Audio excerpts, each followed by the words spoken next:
So we're going to talk about managing weeds, and more particularly at this point, we'll talk about fall weed control. So my objective tonight is just to discuss fall weed control strategies and then answer any questions that you might have. The main point, this is kind of my mantra: weeds do not recognize property boundaries, and so they are everybody's responsibility. I don't care if you're a farmer, if you're the county weed control, if you're a homeowner, if you're a renter. Everybody has responsibility for weed control. And so then, of course, if it grows like a weed, then it probably is one. Well, that's one of the reasons why we call them weeds, because they just kind of grow on their own, and you don't have to plant them to get them to survive and thrive and things like that. So, but the main thing is to keep in mind that we need to get a handle on them quickly. If we don't do something, it won't get any better. Matter of fact, it'll get worse. And so it's very important for us to do something and try to get a handle on these weeds. You leave them alone, it's like the Russian olives. Russian olive is a plant that we brought in intentionally as a landscape plant, as a conservation plant, windbreak kinds of things, and it does those things really quite well, except that the weeds, the seeds get spread, especially by starlings, but other birds and other wildlife will spread the seeds as well. And then they start growing up everywhere. If you look along the ditches and the fence lines and things like that, Russian olive it's becoming the fence line. It is actually the fourth most common tree, riparian tree in the river areas. It's the fourth most common riparian tree in the western United States. And that was back in 2005. So ignoring them will not solve the problem of them changing the ecosystem, the environment for the native plants and the native fauna and everything that survives off these native plants. And so we got to do something. Same thing with the other weeds. All the other weeds that kind of get out of control, they escape, they start to do more. Weeds are easiest to control. Are they easiest to control before emergence? Are they easiest to control as seedlings? Or are they easiest to control as rosettes, or when they're flowering? I'll say before emergence. Okay, before emergence. Yes, for some weeds that is true. Someone in the chat said as seedlings. As seedlings. For most weeds, that one is true. Almost all weeds, if you can get them just when they're small. And before emergence, you can, but it's kind of hard before emergence. There are some things you can do before emergence. As seedlings, there are a lot of things we can do to control weeds. Now, everybody understands what a rosette is, right? That right there is musk thistle. So we'll come back to that in a minute. Okay, and so there are times, maybe it's not the easiest to control in that rosette stage, but it is easier to control them at that point than after they start flowering and blooming. Flowering is really probably the worst time. However, when is it when we notice the weeds the most? At flowering, right? The dandelions, yeah, they're out there, but then in the springtime when they start blooming, I got to do something about the dandelions. Or you see the musk thistle coming up, and you see those big, they also call it nodding thistle, it's got the big magenta kind of colored head, big flower head thistle, and when it starts to bloom, oh man, we got those musk thistle, we need to take care of it. Well, that's generally speaking, for most weeds, the worst time.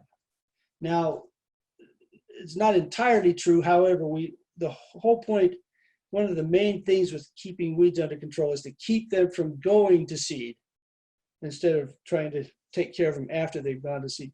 So waiting until they're flowering, there are some strategies that use that, but not necessarily the best. Okay, so now weed control is kind of a two-step process. First of all, you need to identify and understand the biology of the weed.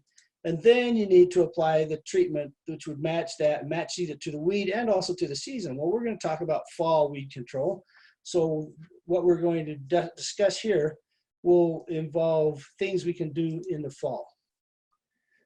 Now, these are the different control techniques and methods that I'm going to, when you think about weed control, think about you've got a toolbox, and there are things that I can do in this toolbox. Okay, this tool I'm going to pull out, I'm going to use a hammer for this particular job. I'm going to use my pliers for that particular job. And so these weed control methods are a toolbox, different tools that you can pull out of the toolbox, and then you can use those to control the weeds. So prevention. Typically, prevention will always be at the top. If you can prevent a weed from coming onto your place, great. That's wonderful. And if it shows up as quick as you can, you do whatever you can to get rid of it. I've got 5 places on my property where I know there's bindweed. 3 of them are coming from the neighbor's property. And the other 2, I'm just waiting until things are just right for me to exercise a little control on them. Actually, one of them I've been pulling all summer. If you keep pulling bindweed, eventually you'll drain all the energy out of the roots. And so it's kind of, that one area has pretty much disappeared. The other is in some grass. And so I'm going to have to, it's not a very big area. It's like about a 10 by 10 area. And so it's a small area that I can do to control my bindweed. But if I can keep that from coming on, keep the neighbor to keep this weed in his property, that'd be great.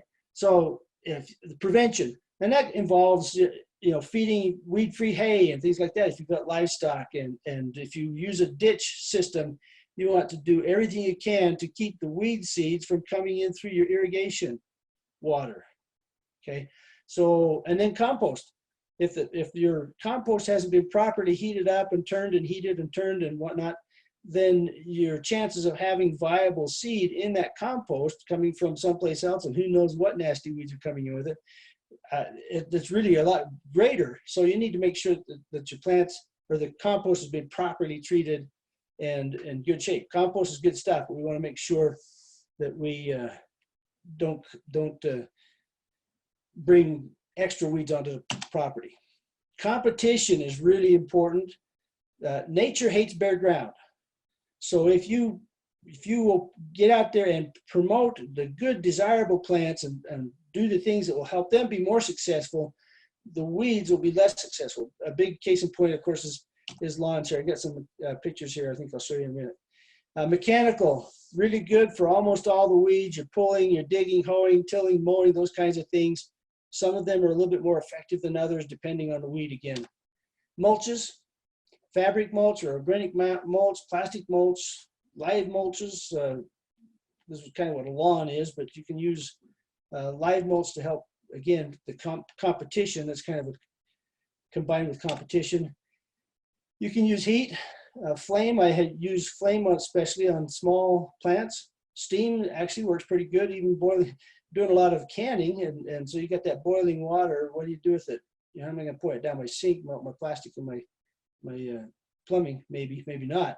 I pour it out and pour it on some of these spots where I have some weed issues, and boy, it does a number on them, even on mallow, common mallow. And then biological, there's certain insects or diseases that are specific to a weed or a family of weeds that can really help out. I mean, they don't eat themselves out of house and home, but they can kind of help keep the population in check while you get other activities to do it. And then my last tool that I pull out of my toolbox is the chemical one. Now, I do use chemicals from time to time on my weeds, but that's not the first thing I jump to. I look at all these other things and what can I do? This last few weeks I've been spending 2 to 4 hours a week pulling dandelions out of my lawn rather than spraying them with a chemical. Part of it is because it's been too hot for the herbicides, and I wanted to get the control done before they all go to seed this fall. So, so rather than spray with an inappropriate herbicide when it's hot and you get volatilization, well, I use the mechanical method. So let's understand a little bit about plants and their life cycles. When we talk about annuals, there's summer annuals and their winter annuals. And then there are biennials and there are perennials. And perennials, we kind of categorize them into 2 areas. There's a simple perennial and a creeping perennial. Simple perennial would be like a dandelion, that it has a root. It comes back year after year after year, but it does not spread from the root. It only reproduces by seed. The creeping perennials are like your field bindweed and your Canada thistle, those kinds of things where it spreads. It's got these rhizomes underground stems that kind of spread through there, and then they'll send up a shoot as it goes out. And so that's the creeping, spreading perennial. And so there are different techniques that we would use based on the plant itself. And then of course in the fall, what are those we would be doing? Okay, plant life cycles. Well, we got the summer annuals, winters, biennials, and simple and creeping perennials. So at this point, summer annuals are past, they're gone to seed. Anything we do now is going to be trying to keep them from germinating again next year. You could pull up anything that hasn't fallen to the ground, any seeds or something like that, but it's already come up, done its damage for the most part, unless you've been after it and you just have some that are coming up late. So we are going to remove that one. We're going to talk about winter annuals, biennials, simple and creeping perennials, and what are some of those techniques that we can do for that. So the annual, of course, is 1 year for all stages of development: to germinate, grow, flower, produce seeds, then dies. Yellow star thistle is an example of that. Winter annuals, they germinate typically in the fall, like about right now, and then they'll grow, kind of set that rosette for the winter time, get that vernalization, and then in the springtime, boom, they're off and they're producing seeds really quick. So this is kind of what it's like. Look at that, the first weeds of the spring, and they've already gone to seed. And that's a lot of times you go outside in the springtime and, man, where did all these weeds come from? Well, they started last fall, and so if we had done something last fall, it would have solved a lot of those problems.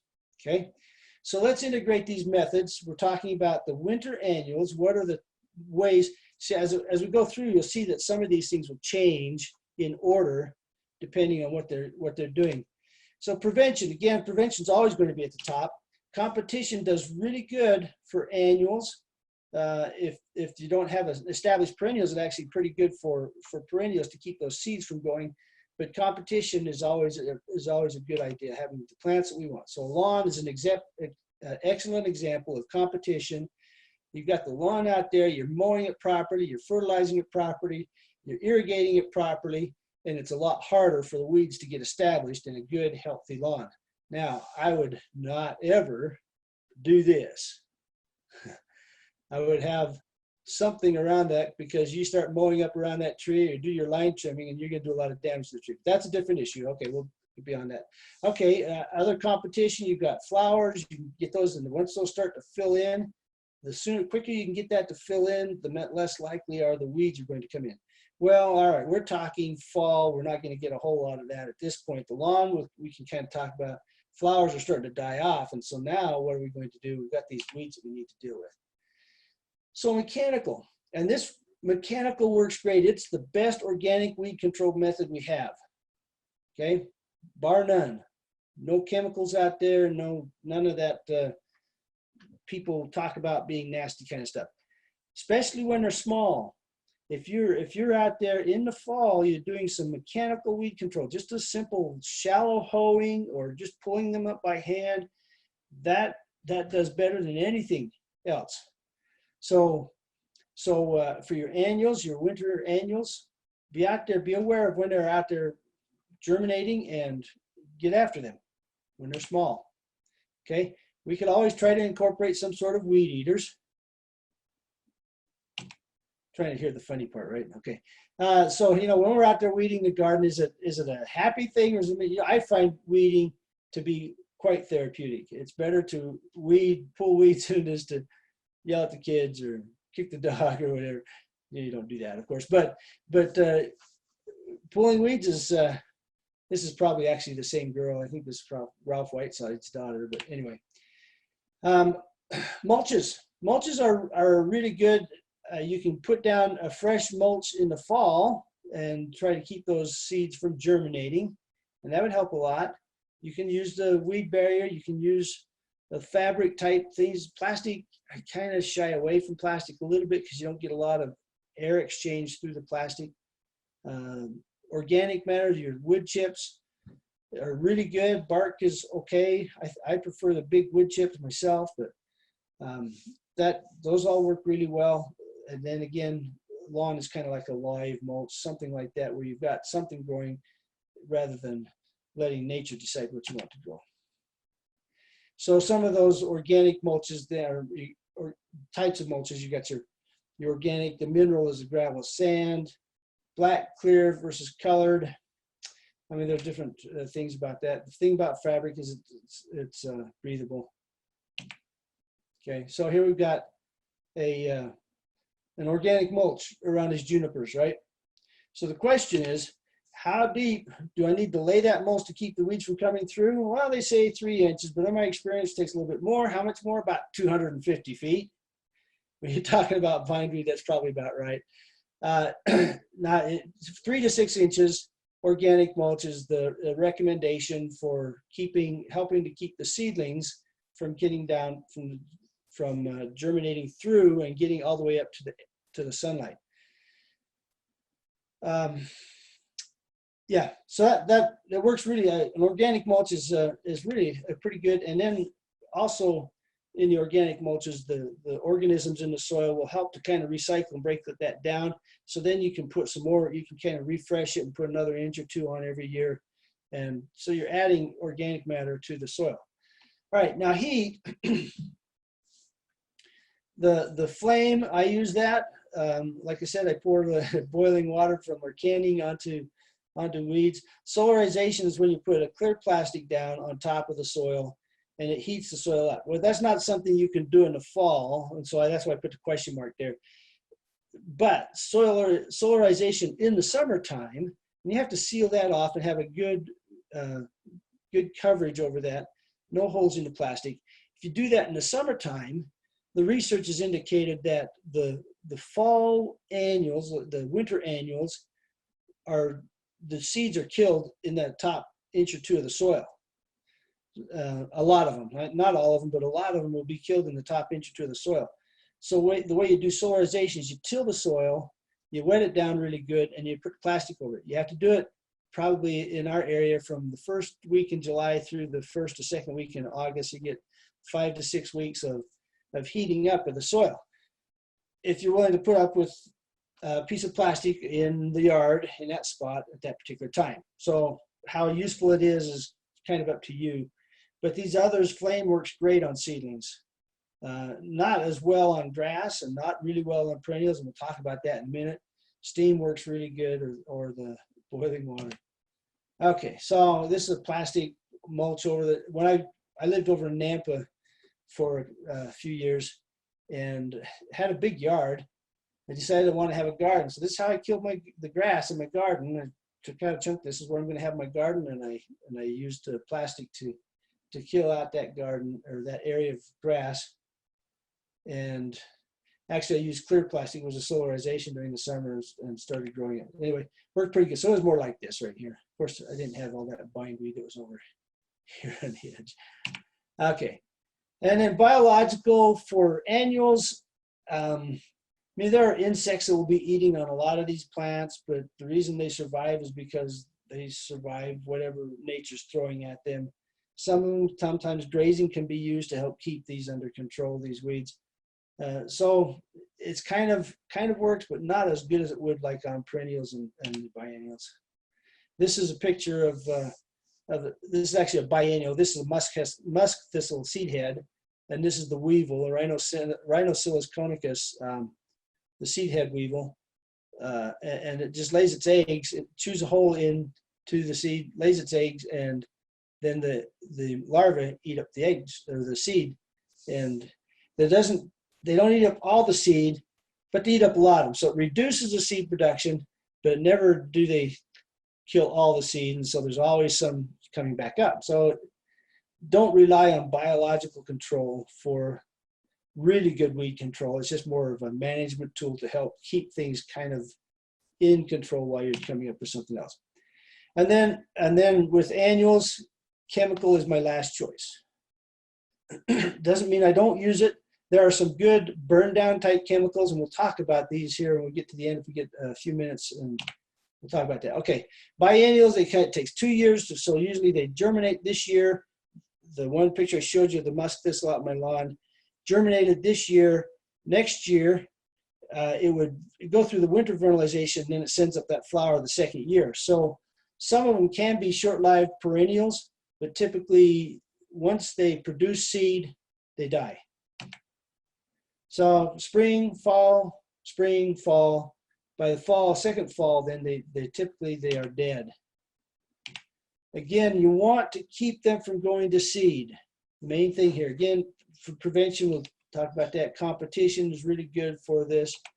Mechanical, really good for biennials. But when you dig them up, you want to make sure you get down below the crown an inch or two, so that so it's less likely to send up more sprouts from the root itself.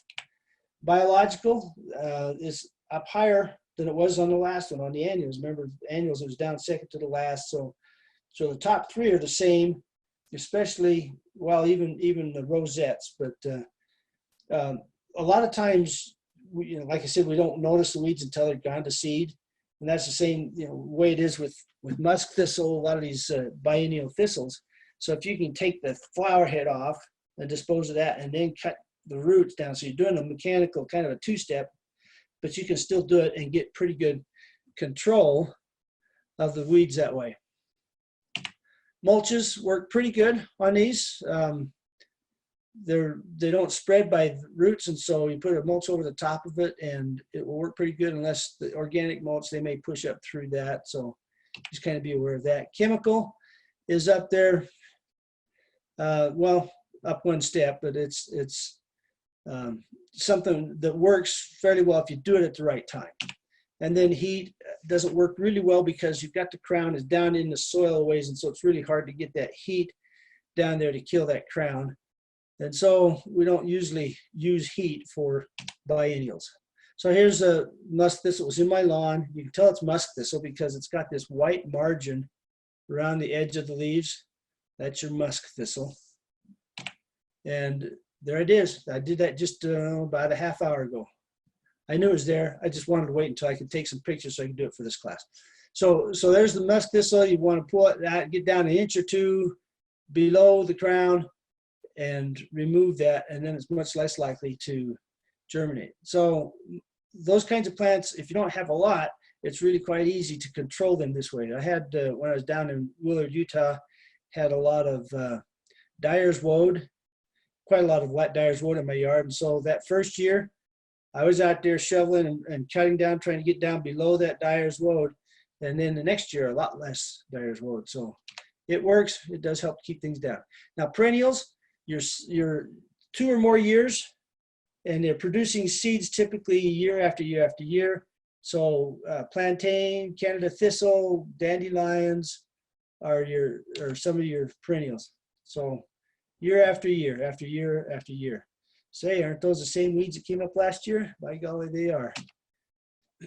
All right, so the order then you look at this again: prevention and competition. Mechanical, these are simple perennials that we're talking about that works best with mechanical, but also it doesn't do too bad with the, we'll look at the creeping, spreading. So your dig, hole, mow, those kinds of things will help.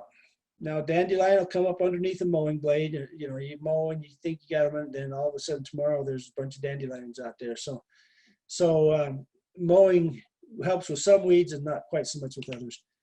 Your chemicals bumped up, okay, with the perennials. It's bumped up above these others, the mulches, because most of your perennials will push up through a mulch unless you've got the fabric barrier type mulch. But your organic mulches, it'll push up through. And even your minerals, your rocks and things like that. Biological, it kind of depends on what's available. They can or they may or do well, but again, they're not going to be 100% control. And then again, because of that crown being down in the ground, the heat, solarization, steam doesn't work really well on simple perennials. Okay, then your creeping perennials, it's your Canada thistle and field bindweed. You were right. Its roots are shallow but spreading. Okay, I mean, if you've ever grabbed a quackgrass plant and pulled it up, and it just keeps going and going and going. You get that dang rhizome is going through the soil a long ways over. That's just kind of how they are. They've just got a long. It's a stem actually the roots are a little bit different. But anyway, so control methods on this one. Chemicals, biological, chemical are up there fairly high. Competitions drop down. Mulches are up higher. Competitions drop down. Mechanicals drop down. Pulling, like I said, with bindweed, if you keep after it and pull it, eventually you'll rob all the reserves from those roots and then it will die. But it takes years. You can't do it in one season. It'll take you 3 or 4 years of being very diligent, and you have to do it about every 2 to 3 weeks. It can come up, set up. It takes energy to get that shoot to come up and grow a little bit, but when it gets to a certain size, then it starts producing enough food to start replenishing what was taken from the roots. Well, we want to take it out before it gets to that point. So every 2 to 3 weeks, you've got to be out there pulling those tops off from those plants, from the creeping, spreading perennials. Okay. Now we've got this handout. Any questions? Hey, Ron. Yeah. We have a pasture, and I wondered what would be a good way to go after. I guess I just need to go early, but what is it? The red hickory? Let's see. Oh, you're probably talking about the red root pigweed. Let me see if I can make sure we're talking about the same plant. Yeah, that's it. Is that it? Yep. Okay. Yeah, that's red root pigweed, and there are actually several pigweeds. One is prostrate. I have quite a lot of prostrate pigweed in mine. So the red root pigweed is a summer annual, and so your best controls for that one are during the summer, pull it. That's your best control. Okay. Oh, yeah, I've been pulling it. Yeah, just keep pulling and pulling and pulling, and eventually you'll win the war, but it'll take time. And it doesn't respond real well to herbicides. They germinate all summer long, so trying to do like a solarization type trial or type thing, or the flaming, it will help to knock down one part of the population, but you'll have more of it coming up later. And so you just have to kind of come up with different options and try to keep it from coming up and going to seed. Well, let's kind of go through this list. Now, again, this is not my list, and so I'm not as familiar with it as Don, but that's okay. Over on the left-hand column, this is the trade name that you would find on the shelf when you go to the store. So there's lots of different things. This ammonium nonanoate is kind of a burn down weed killer. In other words, it's not systemic. It doesn't go down into the roots like to kill a dandelion, but it would burn the tops of the leaves down, then the dandelion would come back, and then you burn it down again and it'd come back. So it's that kind of a burn down type weed killer. So ground clear or biosafe weed and grass killer, it's a burn down, so it works really good on annuals. And so if you've got a bunch of annuals that are out there germinating this fall, you could use this burn down type product, and it's non-selective, and so it'll kill pretty much anything that's germinating those small seedlings. This bone-eyed maize weed preventer, it's corn gluten meal. It is corn. It's an organic. So the corn gluten meal is selective control on breadleaves and grasses. I don't know which ones. You'd have to read the label to see for sure. This bone-eyed burnout, again, it's more of a burn down type. It's a contact herbicide. So citric acid and clove oil, non-selective. Your preen vegetable garden organic weed preventer. Again, that's another corn gluten meal. Don't get that confused with the preen product. So this one, annual grasses, broadleaf weeds, again, pre-emergent. So preen is more of a pre-emergent herbicide. And then this preen, okay, fabric control, using fabric to control weeds. All right. Vinegar, vinegar got pretty popular not too long ago, 2 or 3, 4 years ago. This horticultural vinegar, your regular vinegar is 5% acetic acid. The horticultural vinegar is 20 to 30% acetic acid. And so, you have to mix it according to what the labels are. I do know that some of the nurseries around have it, carry that, and it will burn down. Now, it won't burn down all the weeds, but it does a non-selective contact for broadleaf weeds. And It works best. safe for moss and algae killer, potassium salts. So the algae, lichens, moss, those kinds of things. Again, this is organic. Now, organic doesn't mean it's not poisonous or toxic. It just means it comes from an organic source. It's not a man-made product. So a lot of people get confused when they think organic. Oh, well, there's no chemicals. Well, that's not true. And then the safer sharpshooter pelargonic acid is similar to this nonanoate acids. Again, it's a non-selective burn down. So this works quite well. These kinds of things work quite well on small seedlings. They won't work as well. They'll burn to green, but they won't, the stems may not. And so you may get some come back on those if you let them get a little bit big. But if you've got some small plants this fall that are germinating as we go along here, hit them before we get into the total die down of the winter. Now, soil active pre-emergent herbicides. So these are things that you put in the soil to try it. What it does is it creates a chemical barrier. So the seeds germinate and come up through there and hit these chemical barriers. So that's what these products will do. Preen weed preventer, and there's the preen in green, which has the trifluralin and a fertilizer in with it. And post-emergent herbicides, these are the ones that would come out. The weeds would come out and you'd spray them on. So your lawn killers, 2,4-D, MCPP, and dicamba, SMA. If you have bindweed in your lawn, the best product out of these for bindweed is this quinclorac. And so fall is a good time to be applying this. Now keep in mind, when you're doing these post-emergent herbicides, some of these have a fair amount of soil activity. The herbicide can get in there and it stays active in the soil, and it may be active in the soil for a few months. And so it's possible, because a tree may be 100 feet away, but if it's a tall tree, then those roots could be clear over here 100 feet away. And you could be picking up some herbicide and see some damage to the trees from those herbicides that you're putting on the lawn. And so don't over apply. Don't apply more than the label says. These are non-selective. These are up here are broadleaf weed killers. Okay, so then your glyphosate is diquat is another burn down type product. It's not systemic.